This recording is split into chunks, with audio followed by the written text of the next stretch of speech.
Bien, buenas noches. Vamos a empezar entonces con esta primera presentación dentro de lo que es este nuevo ciclo de charlas denominado Vacunas, la historia de un dogma. En esta oportunidad estaremos hablando sobre la vacunación, este dogma instalado desde hace mucho tiempo en nuestra historia. Pero como siempre, antes de comenzar, contarles rápidamente que estas charlas se dan dentro del marco del funcionamiento del Centro Terapéutico Holístico El Alquimista, mi centro terapéutico, que está ubicado en la ciudad de Arica, en calle San Marcos 525. Tiene su propio sitio web, el que ustedes ven ahí en la imagen en pantalla, www.alquimista, con K en este caso, .cl. En este mismo sitio web ustedes encontrarán bastante más información para que puedan complementar los antecedentes que van recibiendo en cada una de estas presentaciones. Bien, entrando en materia entonces y apoyándome con los apuntes que tengo aquí a mi lado sobre el particular, partir diciendo que es difícil saber realmente cuándo comenzó la práctica de la supuesta inoculación. Sin embargo, algunas fuentes la sitúan hacia el año 200 a.C. Más tarde, hacia el siglo XVI, quiero decir, varios reportes se refieren a la inoculación de la viruela, que era practicada tanto en China como en la India por ese entonces. Luego, a finales del siglo XVII, el emperador chino Kangxi, que había sobrevivido en su momento a la viruela cuando era niño, hizo posteriormente inocular a sus hijos. El método por ese entonces consistía en moler las costras de la viruela hasta convertirlas en polvo para luego soplarlas en las fosas nasales de la persona que se pretendía supuestamente inocular. También podría haber sido practicada erosionando la piel para luego aplicar sobre ella la secreción obtenida de las pústulas de un enfermo con viruela. Y por cierto, las pústulas son las ampollas que aparecen en la piel de una persona enferma con viruela. Por otra parte, en 1715, la aristócrata británica Lady Mary Montagu vio su rostro desfigurado a causa de la viruela. 2 años más tarde, mientras residía en Constantinopla, nombre de la capital de Turquía por ese entonces, y cuyo marido era embajador británico en ese país, vio con asombro la práctica de la variolación a su llegada a Turquía y sometió a su hijo Edward, de 6 años, a dicho procedimiento, que consistía en la introducción de una gota de secreción proveniente de pústulas de viruela en una vena del ingenuo paciente.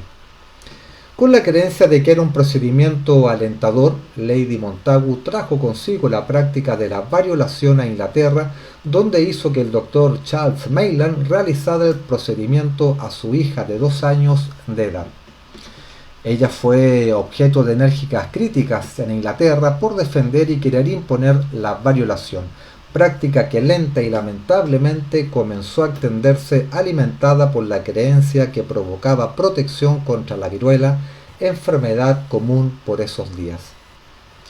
Los resultados, sin embargo, a veces eran fatales. Del 2 al 3% de los variolados morían de viruela, en contraste con el supuesto 20 a 30% que moría después de contraer la viruela de forma natural. Es decir, ¿era el precio a pagar? Debían morir 2 a 3 personas de cada 100 inoculados, como si fuese la ruleta rusa. No obstante, dichas declaraciones no pueden decirnos cuántas personas de todas maneras no se hubiesen enfermado de viruela, o, habiéndose enfermado, de todas formas superarían la enfermedad sin la variolación, o de los inoculados que sobrevivieron al procedimiento, cómo vieron su salud afectada en el largo plazo, debido a que dichos estudios no existían en aquel entonces, como tampoco se realizan en los tiempos actuales, porque no es económicamente conveniente para el negocio. Además, y como dato anexo, las personas varioladas podían seguir transmitiendo la enfermedad a otros sujetos.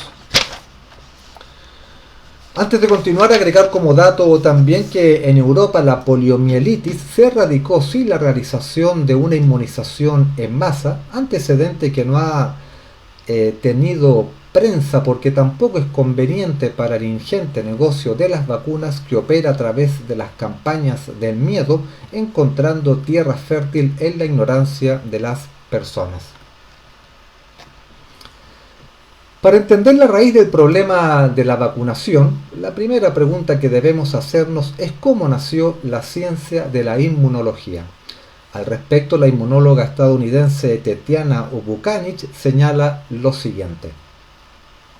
Todo se remonta a la antigua y popular práctica de la variolación, que consistía, como hemos visto, en la extracción de la secreción de una pústula de viruela proveniente de una persona enferma para ser inyectada en una persona sana.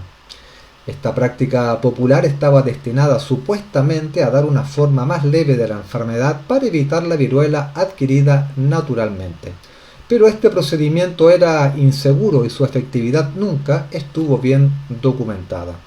A finales del siglo XVIII, el médico británico Edward Jenner intentó hacer un poco más segura la práctica de la variolación, sustituyendo la secreción por una proveniente de pústula de viruela bovina. Para distinguir su procedimiento mejorado de aquel llamado variolación, que en la práctica eran virtualmente lo mismo, Jenner lo llamó vaccination o vacunación, proveniente del término latín vaccinia, que significa viruela bovina. El término vacunación se refería originalmente solo a este procedimiento en particular, que lo vamos a llamar jenneriano por su origen. Sin embargo, las vacunas modernas se apropiaron del término a pesar que no tienen nada que ver con el virus de la viruela. La viruela bovina era similar a la viruela humana, pero era generalmente leve y las personas que se infectaban naturalmente de viruela bovina, normalmente mujeres ordeñadoras de leche, eran posterior y supuestamente inmunes a la viruela humana, según la creencia de ese entonces.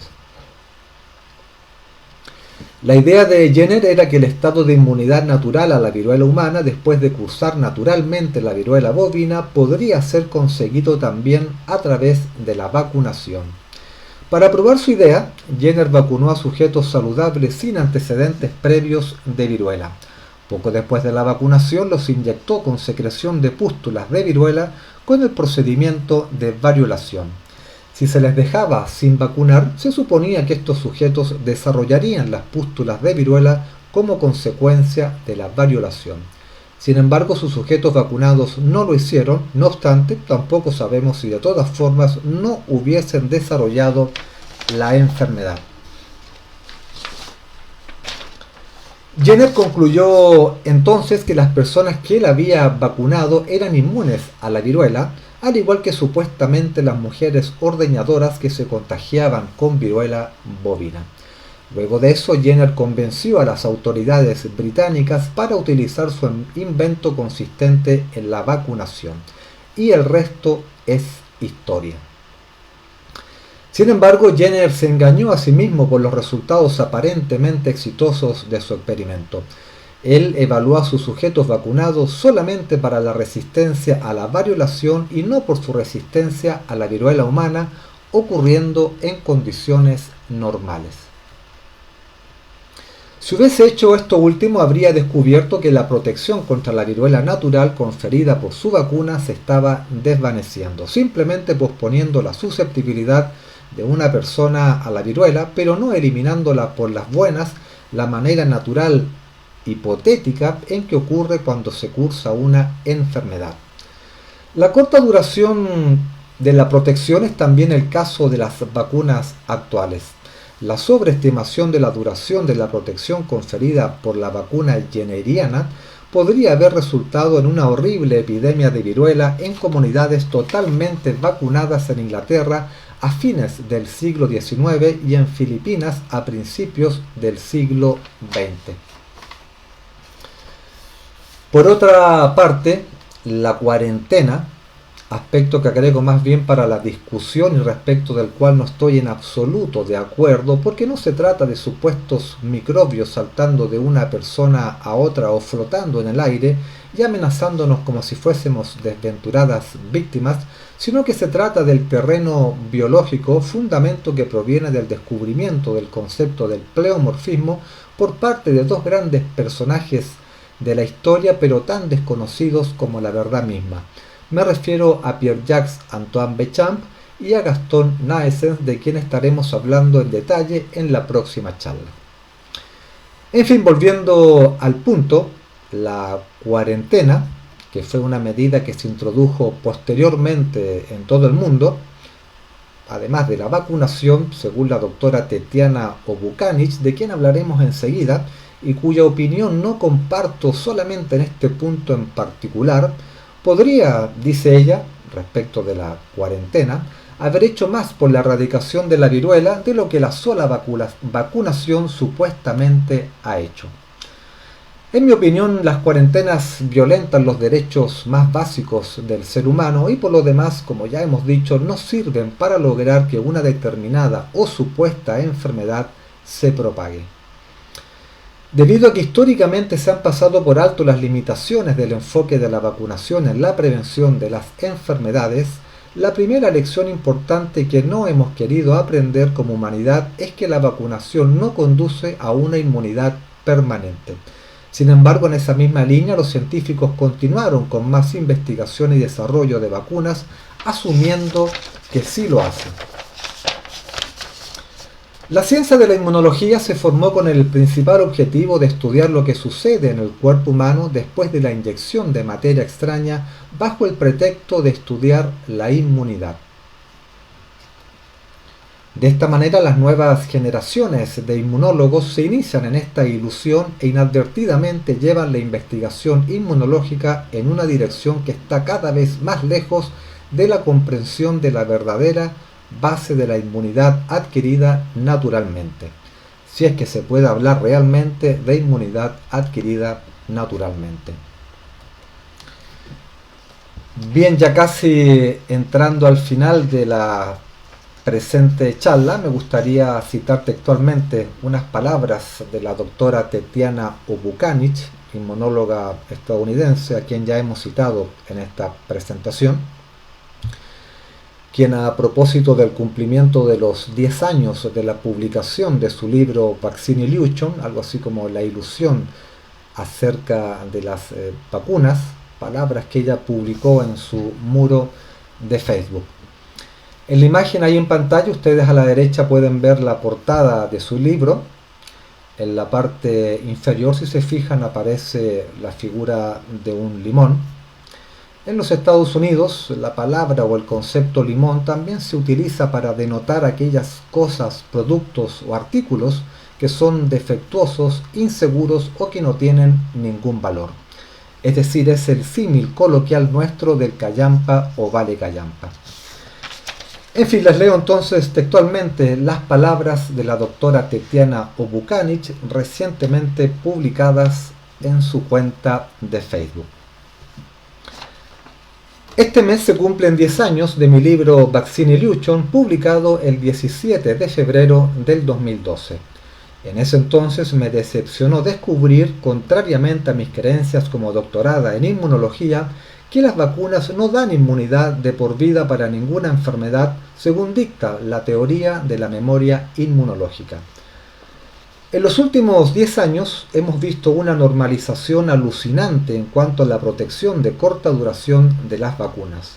Incluso los Centros para el Control de Enfermedades en los Estados Unidos cambiaron recientemente la definición de vacunas de dar inmunidad, que es por definición de por vida, a solamente dar protección. Por ejemplo, cada 10 años para el tétanos, cada 3 años para la tosferina y cada 3 meses para COVID-19, lo cual ahora se considera aceptable. El limón en la cubierta del libro es un símbolo de lo que obtienes cuando te vacunas. Limón entonces, limón ahora. Más adelante, en algunas semanas más, estaremos hablando y entrando en detalle en alguna de estas charlas en el libro de la doctora Tetiana Obukanich.